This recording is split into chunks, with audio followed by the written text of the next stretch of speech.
Our immigration laws are designed to protect our most vulnerable: asylum, TPS, Violence Against Women Act, and U visas for victims of crimes.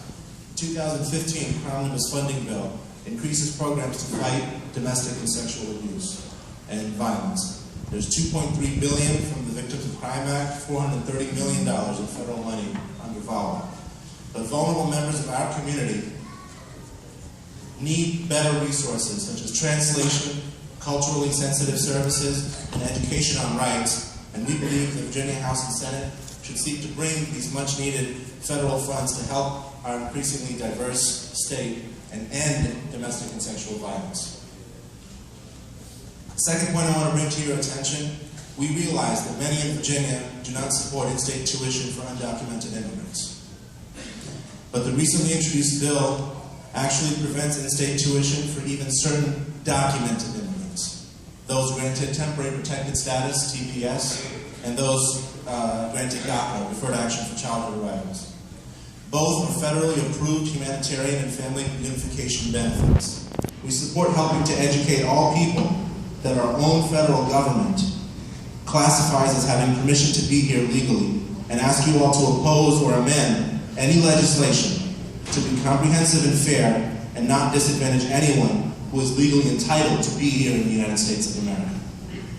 Third, crime victims.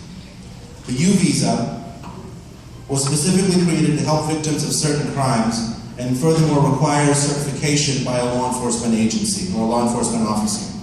Unfortunately, procedures for certifying U visas vary wildly across the Commonwealth. But it should not matter where a crime occurred. There needs to be one standard, one procedure, and full accessibility to U visa certifiers, so all Virginia victims of crimes need not suffer again. We recommend creating a central registry of U visa certifying officers across Virginia, available to advocates, and a commission to issue legal opinions on, quote, related crimes under the Virginia Code that will qualify for U visa relief. Fourth, with President Obama's executive action on immigration affecting up to 5 million people nationwide, this is going to be a fertile ground for scam artists and fraudsters. It would help for elected officials to say publicly that it might not be so simple, it might not be a simple process, and that you should consider outside help, especially since the wrong help can hurt. All users should consider having applications done by people who are accountable for the advice that they give. Fifth, we have a lot of unlicensed drivers on Virginia roads. As driving without a license is a jailable Class 1 misdemeanor under the Virginia Code, we have to spend money detaining many of these undocumented drivers. Moreover, the lack of insurance means that innocent people can suffer unintended consequences. Many of these drivers have legitimate claims to remain in the United States, but the backlog of U.S. immigration courts keeps them in limbo for years before they're able to present their cases before an immigration judge. We cannot reward lawbreakers, but neither should we create a system that forces people to break the law. Denying driver's licenses causes more problems than it solves.